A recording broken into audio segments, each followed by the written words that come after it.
Oui, Oui, ok. oui. Mais je vous laisse la main à Thomas alors.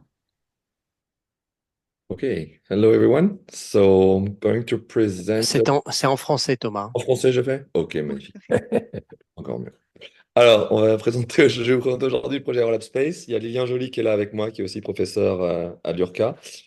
Donc, on fait partie de l'équipe Aerolab, qui est un projet au sein du laboratoire GSMA. C'est une unité CNRS Fac de Reims, Université de Reims. Donc là, on s'intéresse aux gaz à effet de serre sur une région définie, qui est le Grand Est de la France. Euh, alors, est-ce que tu peux avancer? Voilà. Donc, il y a une petite vidéo qui a été faite pour présenter le projet par une équipe de Capgemini, qui est très didactique. Du coup, je vais laisser Oui. l'ordinateur Alors, présenter. Les émissions de gaz à effet de serre d'origine humaine menacent directement notre planète et son écosystème.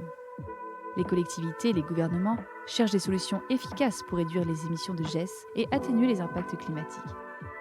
Pour mieux comprendre ces émissions, les bilans carbone sont indispensables pour les suivre et les analyser. Dans ce contexte, Aerolab Space est un outil d'aide à la décision conçu pour répondre à ces défis. Il repose sur la synergie entre les données in situ provenant de mesures au sol, en avion et en ballon et des données satellites. Inédit en France, il permet un suivi précis et rigoureux des émissions de GES à l'échelle régionale et accompagne les politiques régionales à diminuer leurs émissions de gaz à effet de serre.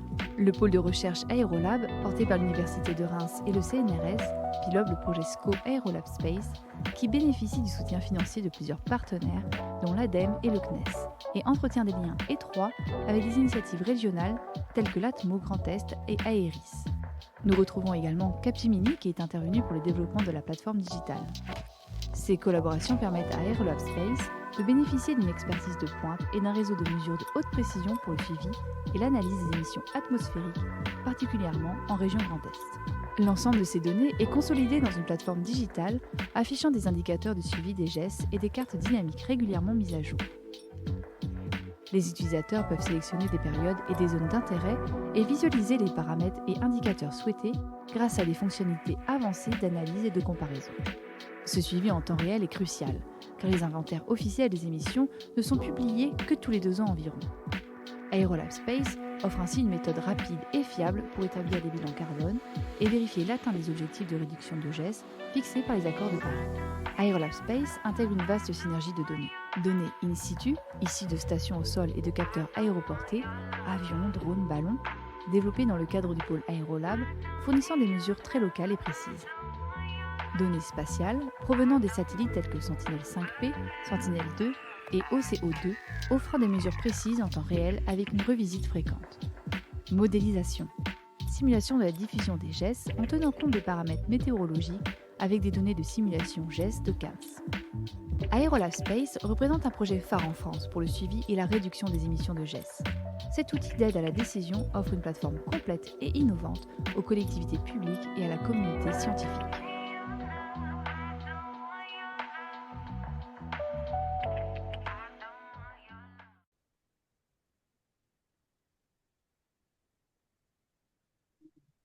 Alors, ok, merci beaucoup.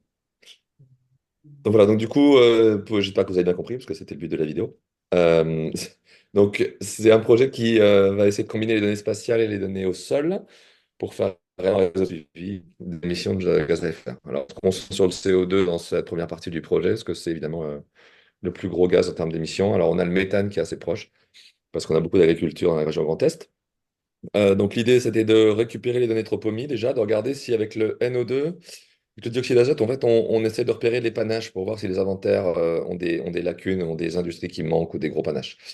C'est pas évident du tout sur la région parce que les panaches sont pas très forts, donc on a beaucoup de bruit dans les données NO2, donc on est toujours en train de travailler dessus. Pour l'instant, on n'a pas intégré les données NO2 parce qu'on n'a pas de gros panaches. On voit la ville de Strasbourg et on voit les zones du Benelux qui sont pas loin. OCO2 et 3, alors OCO3, on a eu de la chance parce que OCO3 a été choisi comme ville cible pour des targets. Donc on a récupéré l'extraction de CO2. Donc là, on est sur des images en 2D. Et là, il a été remis en opérationnel depuis quelques semaines. Donc il avait été mis en arrêt pendant plusieurs mois. Et puis on a Modis pour tout ce qui est la modèle de végétation. Je n'ai pas parlé de Sentinelle-2, mais on essaie d'intégrer Sentinelle-2 par la végétation pour avoir les descriptions du low cover beaucoup plus précises. Donc voilà, ça c'est les trois principales sources de données spatiales qu'on a utilisées dans le projet. Alors, la slide suivante, merci. Donc voilà, donc la première phase, donc on est passé, évidemment, c'est toujours on est en 5 phases. On est dans les derniers mois du projet, on va jusqu'à la fin de l'année. On a défini la solution, donc on a travaillé avec Capgemini pour créer cette plateforme dynamique qui permet au grand public de pouvoir cliquer sur des arrondissements. Alors l'arrondissement sur une région française, ça représente plusieurs villes ou une zone urbaine, donc c'est un découpage qui nous a plu parce qu'il correspond à la taille de nos données à l'heure actuelle, la densité de données. On simule ces données-là sur le calculateur du Grand Est. Là, à l'université de Reims, il y a une grosse source assez importante à Roméo, ça s'appelle. Donc, on fait tourner ça en direct sur le calculateur, en parallèle. Et donc, on a eu 2 campagnes. Pardon? Ok. On a eu 2 campagnes qui ont été organisées avec plusieurs laboratoires, c'est national et international, avec la NASA, Polytechnique et d'autres laboratoires européens, sur la région de Reims en 2022-2023. Et puis, il y a les sites qui ont été installés par l'équipe Aérolab. Donc, il y a les sites au sol. On a des sites sur l'agglomération de Reims et des lâchers de ballons qui sont réguliers, qui font partie de recherches comme ICOS. On est en demande de labellisation là, à l'heure actuelle. Et donc, entre les vols d'avion, les tours au sol et puis les ballons, on a un jeu de données qui est assez important sur la région. Et donc, maintenant, on est en train de faire l'optimisation des sources. Donc, on a mis en place le système de modélisation. On a fait la comparaison avec tous les systèmes de données, et puis maintenant, on va regarder si on peut retrouver les sources à l'origine et optimiser les inventaires. Donc là-dessus, on travaille avec l'agence qui est responsable de ces cartes de CO2, qui s'appelle Atmo Grand Est. Donc on travaille avec eux pour essayer de corriger, essayer d'améliorer, essayer de trouver les lacunes, mettre à jour l'inventaire aussi, parce qu'il date de 2018 pour l'instant. Donc c'est un travail de fourmi, je dirais, qu'on a mis en place, avec un réseau qui est en train de se déployer sur la région de plus en plus euh, et qui va nous permettre à terme de faire du suivi au niveau des arrondissements de la région Grand Est. Euh, et la slide suivante. Et donc c'est un projet évidemment qui fait appel à d'autres projets parce qu'une infrastructure de recherche comme celle-là pour l'équipe de Lilian et pour la partie modélisation, ça a un coût assez élevé. Donc on a des projets qui sont parallèles, qui nous ont permis d'avancer sur ce système. Donc moi, il y avait une chaire de professeur qui m'a fait venir à Reims d'ailleurs au départ. Il y a le projet Aérolab en lui-même, hein, qui était un projet qui était financé par la région Grand Est, qui nous a permis de déployer des mesures au sol, de faire des mesures sur méthaniseur de drone aussi. Un drone qui est développé par l'équipe Aérolab avec une chaire industrielle avec Total. Des campagnes Magic, donc ça dont j'ai parlé rapidement, hein, qui sont des mesures aéroportées au sol, ballon, avec le CNES, pour les validations satellitaires. On a 2 projets avec des entreprises qu'il faut quand même mettre en avant, parce qu'ils nous ont permis d'avancer sur beaucoup de choses. On a un projet BPI avec qui vient de Suez, qui s'appelle Originers, qui va nous permettre de déployer des capteurs plus mid-cost, plus bas coût, et puis de mettre en place un système opérationnel, parce qu'eux ont les moyens de faire ce genre voilà, de système opérationnel qui sont très lourds pour des laboratoires de recherche à faire tourner. Donc avec eux, on va pouvoir mettre ça en place. Un projet qui est plus sur les drones, dont je n'ai pas trop parlé ici, qui va nous permettre aussi de développer des outils à haute résolution. Donc ça pour les méthaniseurs. L'ADEME, un projet qui s'appelle SANSA, dans lequel je travaille, on prend les mesures tropomies du NO2 pour compléter les mesures CO2. Donc, on va utiliser des autres savoirs. Et puis, l'infrastructure de recherche ICOS, qui nous permet de maintenir ces capteurs sur le long terme avec des calibrations, des standards, et donc nous permet de nous intégrer aux réseaux nationaux et aux réseaux internationaux, en étant sur les mêmes standards de mesure que tous ces réseaux-là. Donc voilà, ça c'est pour les connexions hors projet SCO, je dirais, pour l'instant. On n'a pas eu de projet SCO direct en collaboration pour l'instant, mais on espère en avoir jusqu'à la fin d'ici la fin de l'année. Donc voilà, ça c'est les grandes lignes du projet Aerolab Space.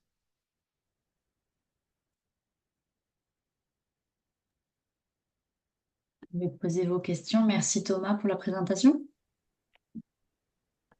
Oui, alors je vais vous poser une question classique. Est-ce que la plateforme en question est en ligne ou sera bientôt en ligne? Parce que je sais que l'ADEME est connectée également, la Johan.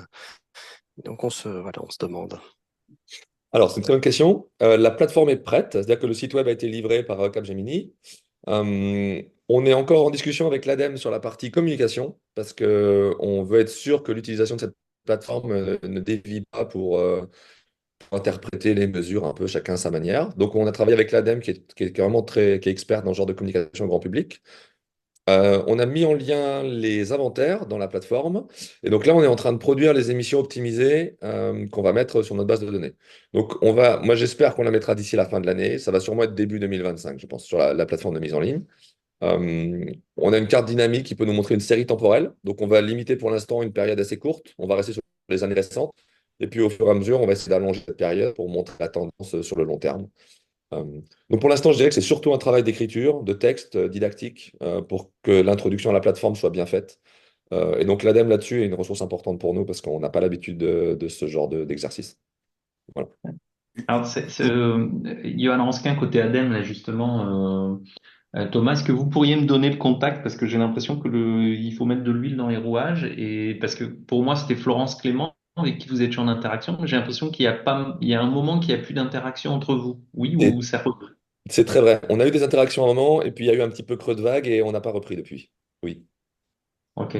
Parce qu'il faut pas que ce soit un élément bloquant pour mettre en ligne la plateforme le plus tôt possible. Donc, Oui. je veux bien qu'on reprenne contact après là pour éclaircir ça ensemble, si vous voulez bien. Je serais ravi. Ah oui, je serais ravi de reprendre cette discussion. C'est très Très important. bien. Merci. Bonjour, au bureau de la qualité de l'air. En ce qui concerne les inventaires, donc inventaire de gestes, est-ce que vous avez des contacts avec le CITEPA pour comparer votre méthodologie à celle qui est utilisée au niveau national? Bon, j'ai compris que vous aviez des liens avec l'ASCA Grand Est, qui d'ailleurs au niveau national n'est pas chargé de la réalisation d'inventaires de gestes. Les ASCA sont chargés des inventaires de polluants d'air, même si beaucoup travaillent également de leur propre initiative sur les gestes. Donc, savoir si vous avez fait ces contacts, et ne serait-ce que pour comparer les méthodologies.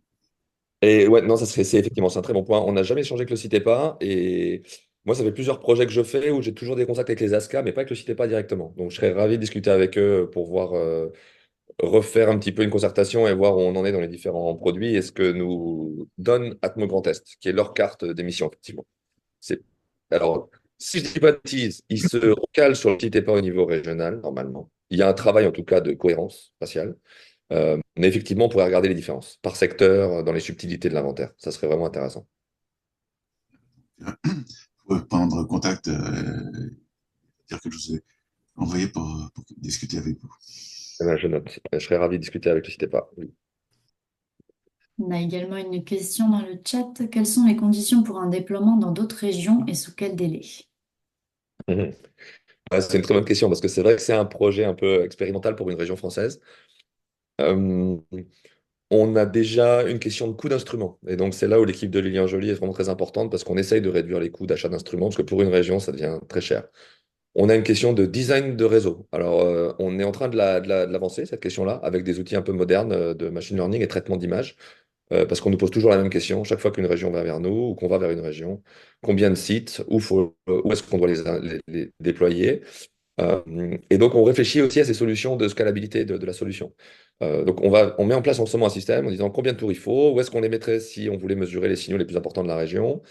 Euh, et ce problème de coût, en essayant de trouver des capteurs un peu moins chers qui nous permettraient d'en avoir plus sur le territoire. Chaque région a sa spécificité, donc c'est-à-dire qu'à chaque fois qu'on démarre une région, on repart sur des nouvelles interrogations. On a eu des contacts avec la Normandie ou la Bretagne, on est dans des problématiques beaucoup plus méthane, avec des points sources, avec dans certaines régions, on est sur des zones urbaines très très denses, très déployées, comme dans le Rhône-Alpes. Donc, je dirais que c'est difficile de passer Alors, Grand Est, peut-être dans les régions nord, on va avoir le même type de problématique. Et encore, parce que même nous, on passe des montagnes des Vosges à la plaine d'Alsace, qui est très industrielle et urbaine, à des régions très agricoles comme la Marne. Donc, on a un territoire urbain qui est très varié, et des fois, on a même des problèmes de quel gaz on doit mesurer. Là, on s'est limité au CO2.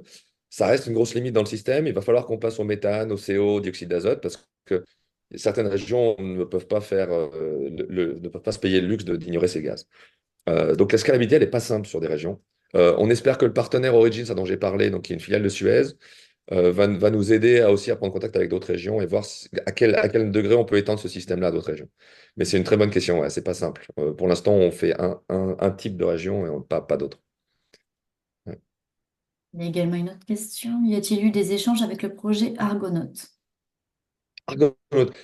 Eh ben, un peu. Moi, je travaille beaucoup avec Grégoire Roquet, donc on en discute. Moi, j'ai jamais été impliqué directement. Donc, ils avancent au niveau national.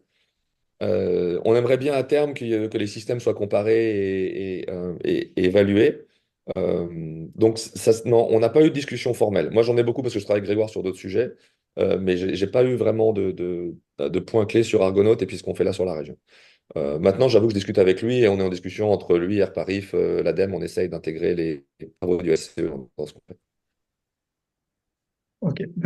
Bonjour, c'est Anthony Delavoye qui a posé la question. Je travaille à l'Agence spatiale européenne Oui, et donc sur les applications composition atmosphérique. Et donc, en fait, j'ai eu, voilà, donc, sur les projets dans lesquels j'ai la responsabilité à l'ESA, enfin, on travaille beaucoup avec le LSCE, bien sûr, avec Grégoire. oui, Et en fait, voilà, j'ai eu la présentation d'Argonaut il y a pas mal de temps, enfin il y a quelques mois, et voilà, du coup, je me demandais s'il y avait des échanges. Et donc, avec Grégoire, on va continuer dans un projet qui va être étendu. Là, on va continuer des inversions qu'on avait fait au niveau plutôt européen. Donc, voilà, la région Est, je pense que c'est couvert par oui. quelques pixels, mais si jamais on peut continuer les discussions dans le cadre de ce projet qui s'appelle World Emission, ça, c'est quelque chose qu'on peut envisager. Moi, ça m'intéresse beaucoup parce qu'on a une question d'intégrer notre système dans les plateformes, je dirais, de plus grande échelle. Mhm. Alors que ce soit le système CAMS ou que ce soit justement ce projet Argonaut, nous, on essaye de descendre à des échelles d'1 kilomètre sur les villes, on fait une espèce d'effet zoom, mais il faut qu'on intègre tout ça dans des systèmes beaucoup plus vastes. Et donc, ça serait intéressant d'utiliser, par exemple, vos sorties d'Argonaut aux contraintes des bords du domaine pour qu'on soit en adéquation dans les bilans carbone. Donc, ça serait très intéressant ouais, d'imbriquer ces systèmes-là ensemble. Oui.